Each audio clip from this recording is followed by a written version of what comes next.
Hello and welcome to another Friday video. My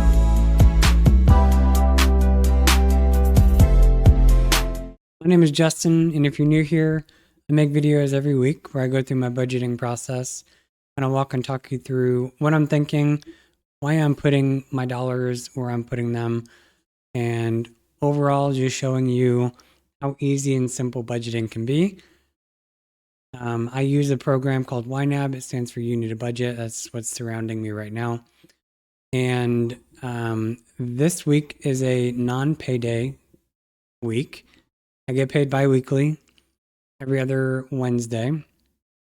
And so when it's a payday week, it's easy to make a video about me allocating my funds, kind of funding my future. But because this is a off paycheck week, I thought it was a good idea to kind of reflect on Q1 and also revisit my 2025 goals and kind of see where I'm at with those, if I need to make any changes. So yeah, we'll go ahead and get into the Q1. I don't normally do a review every quarter. I have a pretty good, like at least the last couple years, I have a pretty good connection with my spending, and I know if I'm off track. I know if I'm overspending somewhere that I probably shouldn't be, and so I'm able to kind of rein it in. I've gotten that way because I have been quite the opposite for a very long time, and so I've kind of retrained my brain to look at finances differently than I've been doing the last couple decades. And that has allowed me to be more in tune with my budgeting, which means I don't necessarily need to do a review, like a review of my spending habits, because I'm already in tune with it. So what I did want to do was look at my spending and see if I'm kind of on track with my goals. That is something that is new to me. It's not that I've never done goals before. It's just that I've never had them written down and I've never been working towards them kind of religiously. This year is my first year doing goals written down. That way I can kind of measure them and see where I'm at. And the best way for me to do that is to kind of look at my numbers thus far and see if there's any changes that need to happen. So the first thing that we are going to do is look at my total spending for the quarter. This is going to cover January through March, so the first 3 months of the year. Nothing shocking, about $11,700. That is, I mean, that's pretty on par. I average about $3,000 to $3,500 a month. And so over the first 3 months, that seems pretty accurate. Obviously, keep in mind that the last few months, I've been heavily making payments towards my car, trying to pay that off. So my total spending is inflated because of that. Once I pay off my car, which I'm hoping I get paid off in the next couple months, my total spending will kind of go down to my base, like my bare minimum, and then we'll be rocking and rolling, having extra money to go towards other goals that I have. So like I said, 11,700 is not a very bad total savings. I'm going to break things out by the groups. I like being able to see the groups because this is how I focus my budget. My groups are in alignment with my accounts. As you can see, I have a ton of accounts. And the reason I do that is because each account has a specific purpose. And so that's kind of how I track my spending. So by looking at the groups, I can see that the majority of my spending is on my bills, like my routine regular bills. That's pretty standard for, I think, most people. I don't like that it's 60% of my overall spending. I think ideally I'd like to kind of bring that down a little bit. Unfortunately, um, the biggest hitter in here is my rent. And I really do enjoy where I live. I'm paying more than I probably could be paying for a one bedroom apartment. But the reason I like where I'm at is I live in a still kind of developing area. So the population is more essential to Phoenix. I'm more west than Phoenix. And so um, traffic isn't nearly as bad out here. There's a lot of shops and food options out where I'm at. They're all brand new. My apartment is brand new. I've basically been the only person who's lived in this apartment. I moved in when it was um, just opened up, and so I value living where I live, and so I have dealt with the higher price. Now, does that mean I'm going to stay here forever? Probably not. I'm starting to realize how much I'm paying and how much I could be saving. So maybe in the next couple years, I might kind of look around and see where I might be able to move that's a little bit more economical. And that would get me down closer to 50%, where most people say 50% on bills, needs, and that'll get me there. All the other stuff is just kind of routine, smaller bills, things that I can't really get rid of, right? I need to have car insurance on my car. That's kind of a requirement. I work from home 4 days a week, so I need internet. I kind of need a cell phone in this day and age. That's really how people get in touch with other people. So storage. I mean, if I got a 2 bedroom apartment, I could probably save on storage, but would a going from a 1 bedroom to a 2 bedroom cost me more than $72? Probably. So I'm not really worried about that. And then these other bills, even if I got rid of all of them, not really gonna break the bank. So um, I'm okay with having these to enjoy my life a little bit better. The next highest expense was my savings goal one, which is paying off my car. So as you can see, I've paid in quarter one $2,500 in car payments. That includes regular payments as well as my regular car payments.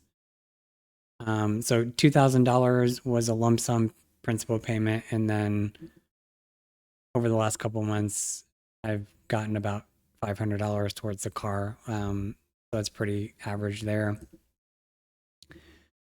My discretionary, um, this is something new that I've implemented into my budget. For the longest time, I have neglected doing things for myself.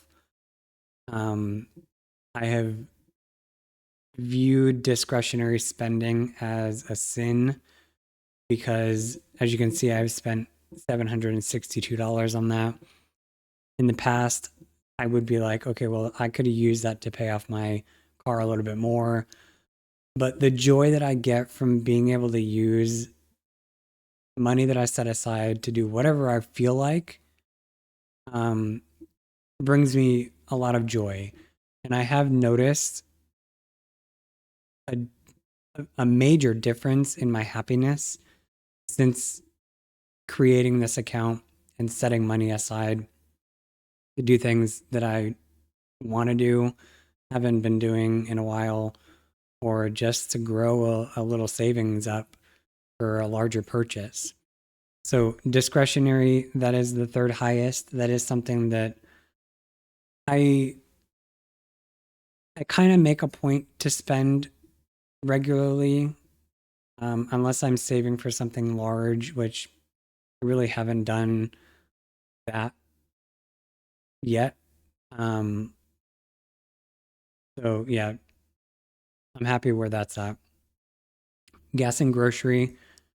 This is mainly groceries, a little bit of gas. As you can see, I don't spend a ton of money on gas. I'm fortunate enough to work from home 4 days a week, like I said. I'm fortunate enough to live like 10 miles from where I live. 10 miles in the morning, though, is about 30 to 45 minutes with traffic. But since getting the new car, obviously you can see that that car is really good on gas. So I was spending about this much, maybe a little bit more every month with the truck, and I'm spending $83 for 3 months. So I can't complain there. This household items, this is something that I started recently in the last couple months. So it's not a very big part of my budget yet, but it will be moving forward. And yeah, like I said, groceries is the biggest portion of this. 70% of this fund goes towards groceries, which I think that's about $140. What is it? I guess that's not going to tell me. Yeah, about $140 a month, which I budget 200, so that's pretty good. The next thing is going to be my dog. This is kind of a fluctuating account. Sometimes I spend a lot of money depending on if I'm buying extra things for him, but mainly I'm using it to buy dog food. As you can see, about $350 in dog food. And then that $50 was the bed that I bought him that he doesn't like and I haven't really used. So moving on to my non-monthly. So this is my account where I set money aside for all of my non-routine, like annual, semi-annual bills. This account is something that I've never done before. I've never set money aside for an upcoming bill. And every time it comes due, I'm scrambling to try to figure out where I'm going to get that money from.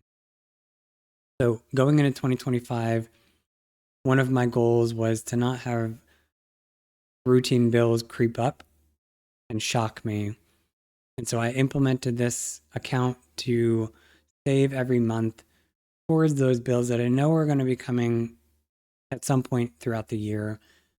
And as you can see, 3 of those have come around in quarter 1. So the biggest one is going to be my MLB and Diamondbacks TV. This is for the baseball. My next one is my Capital One Venture annual fee.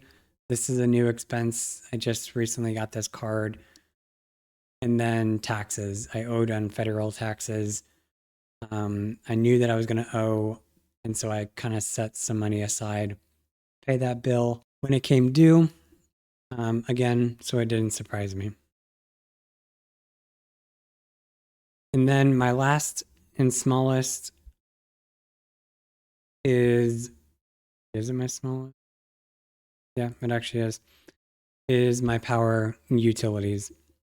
So if you don't know, I live in Phoenix, around Phoenix.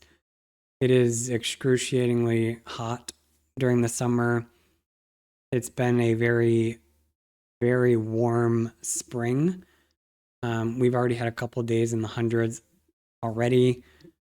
And so my utilities are kind of creeping up there. On average, I spend about $50 to $60 in the winter, probably close to $75 to $90 in the spring, and then like full-fledged summer is about 120 to 130 a month. So I'm starting to kind of ramp up towards the summer. And I'm hoping that setting aside $110 a month to kind of bank up some money is going to be enough for me to cover those higher bills in the summer without having to increase the amount of money I'm setting aside every month. But as you can see, I've spent about $175 this quarter. So, yeah, overall spending is not bad. Like I said, it's inflated a little bit because of my higher spending on my car, but in the next, probably not this next quarter, but by quarter three, I should be clear of the car, and then we'll be good to go for that. So I now want to look at my income for this quarter. As you can see, I have brought in more than I've spent, which is again something new for me. I struggled really heavily on cash flow and spending more than I bring in, and so I've gotten to a point to where I've gotten that way under control. It's alleviated a lot of financial pressure, a lot of stress, and so I'm happy with where I'm at. And yeah, as you can see, the majority of my pay or the majority of my income is going to be my direct deposit from my 9 to 5 job. I really wish you could like sort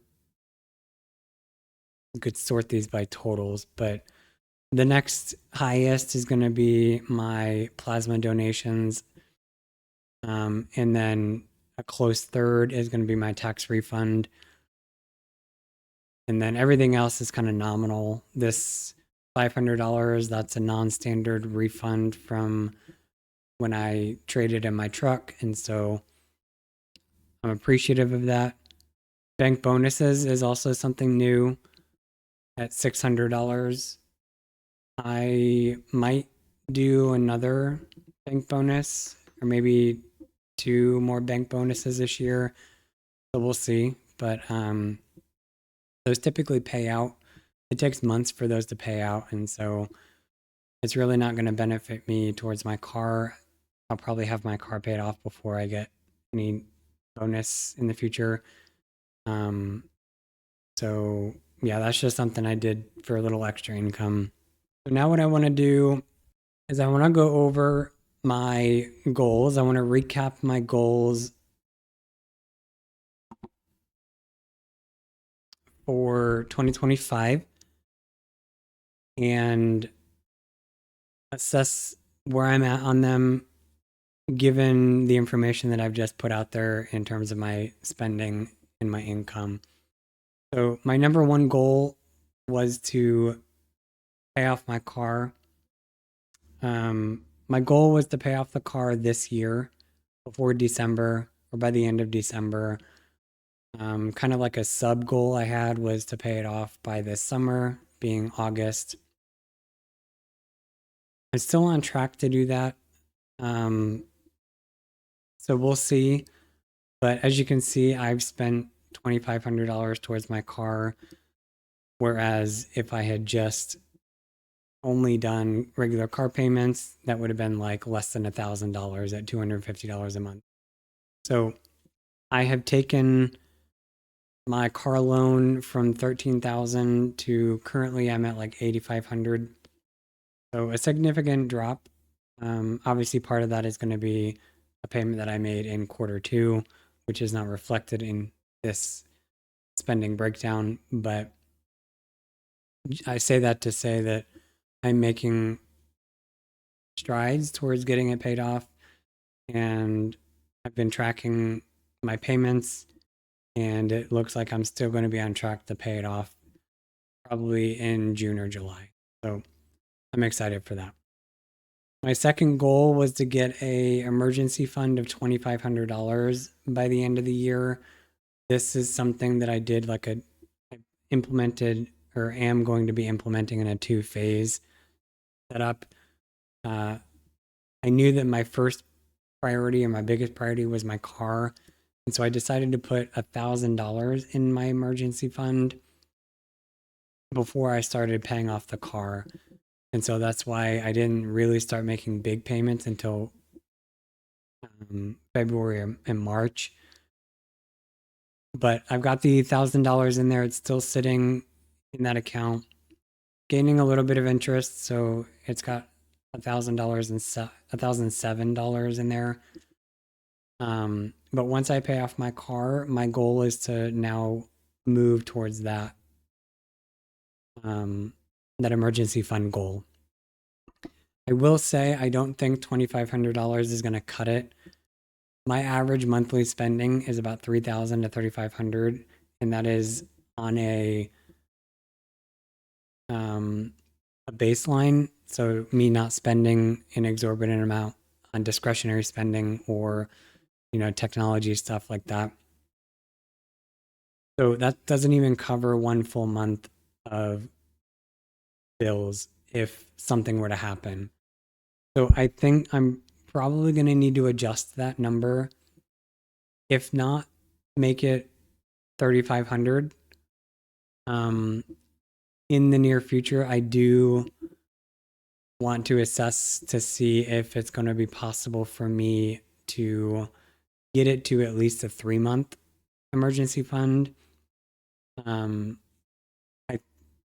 I'll have to crunch some numbers. I haven't actually crunched the numbers on it yet, but knowing that I'm getting my monthly checks from the VA for going to school, and that total amount from March to December is about $9,000, and a couple thousand of that is going towards my car. That means I'll probably be able to get maybe a month and a half, 2 months just from my VA benefits, and then everything else will have to come from my regular routine budget savings. So it's not out of the ordinary. It's not out of the question that I'll be able to make maybe a 3-month by the end of the year. I don't know if I'll be able to make a 6-month or any more than 3 months. So that's where I'm at with that. My third goal was to not carry a balance on my credit cards. I've gotten in a lot of trouble and haven't learned my lesson on carrying balances on credit cards until recently. And so what I've been doing is I've been using my credit card a lot lately. I've been using it as a debit card to get the benefits of rewards. And so that means that I now need to be more cognizant of my spending and paying things off so that I don't incur interest or late fees. This quarter, I have not, all of my statement balances have been zero.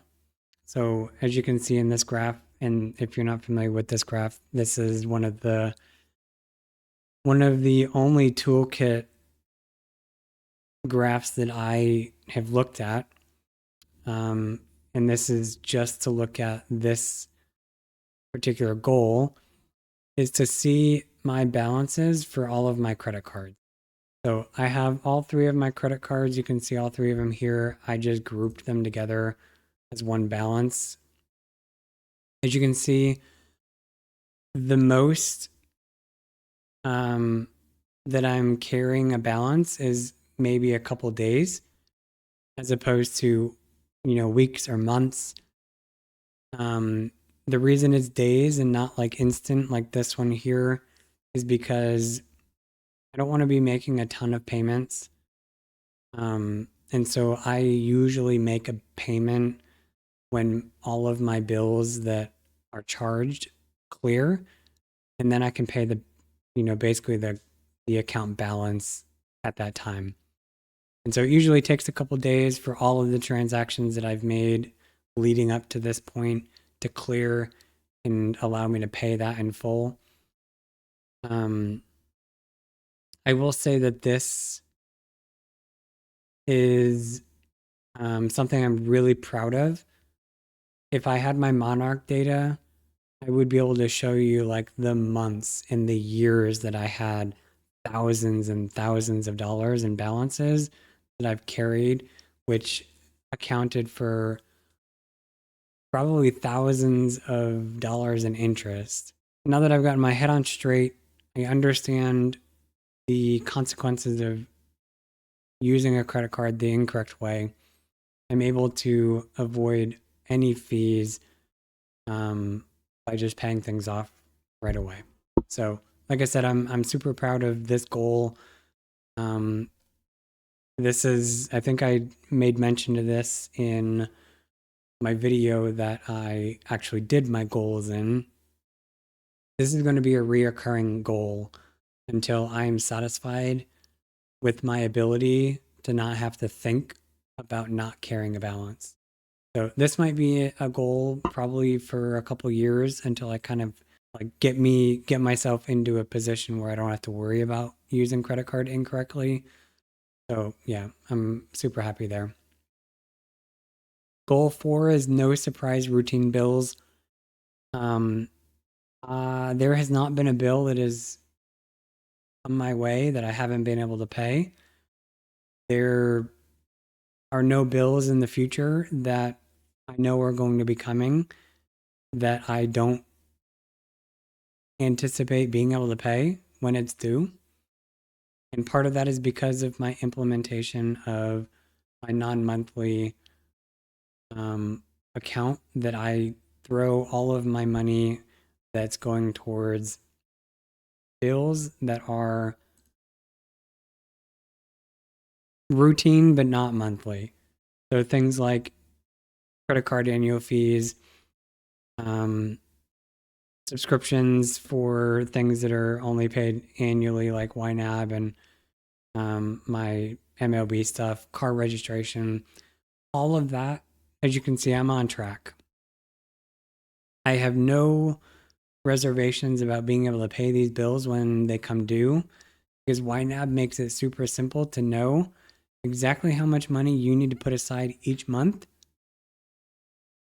to allow this balance to grow before your due date. So YNAB has made it super simple to keep track of that. And again, I'm super proud of that. It has allowed me to not stress as much as I've been stressing about finances. And so, yeah, I'm definitely on the right track on that. And then my last goal was to set aside at least $100 in discretionary every month. Early in the year, I was tracking this.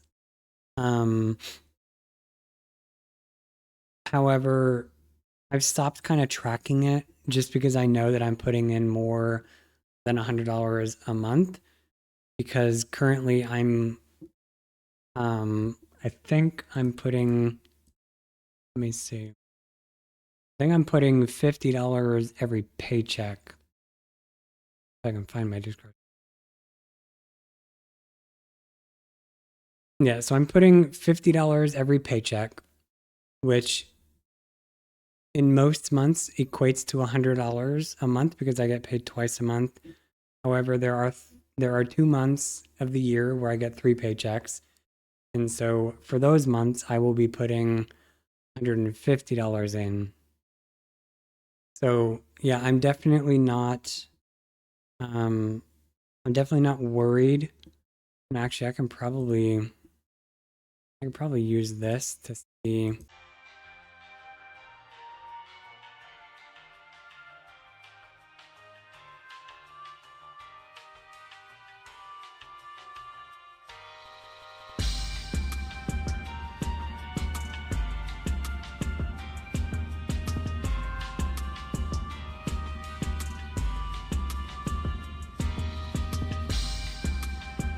As you can see, my balances, the overall trend is an increase over time, which means I'm not spending more than I'm putting in. But you can see that there are points in time where I have a lot and then I spend. This is what I'm saying. Like, I'm intentionally using this money for the purpose that I created this account for, which is to bring joy back into my life and allow me to set aside money to do whatever I want with. And as you can see, like I said, that trend is an upward trend. And yeah, I've been able to use this a couple of times to create large purchases. A lot of this technology stuff came from this account. So yeah, I think, overall, I am on track with all of my goals. The goals that have a finish line, I'm on track to finish them when I was expecting or anticipating. I already know that there's one goal that I will need to kind of reassess. But I knew that going in to setting my goals. And goals 4 and 5 have really changed the way that I feel about finances and the way that I feel like just overall, in terms of like happiness and stress free. So that, in a nutshell, is my quarter 1. I can't stress enough how proud I am of where I've come, where I'm going. I definitely can't wait until I get that car paid off, because that's a significant amount of money that could be going other places, right? And so, yeah, I'm curious, if you've been watching my videos over, the last couple months. I'm curious your thoughts on my progress. If there's anything that I didn't cover that you think is important to be looking at when looking at a quarter at a time, let me know. Like I said, this is still a new concept to me. And also let me know what you think about my goals. Are there goals that you think that I should put on my list that maybe I didn't think of, that through watching my videos you've thought of, hey, this might be something he could probably do? Because I want to constantly improve my financial situation. And to do that, I need to have things to look forward to. So, yeah, with that, I will see you in my next video next week.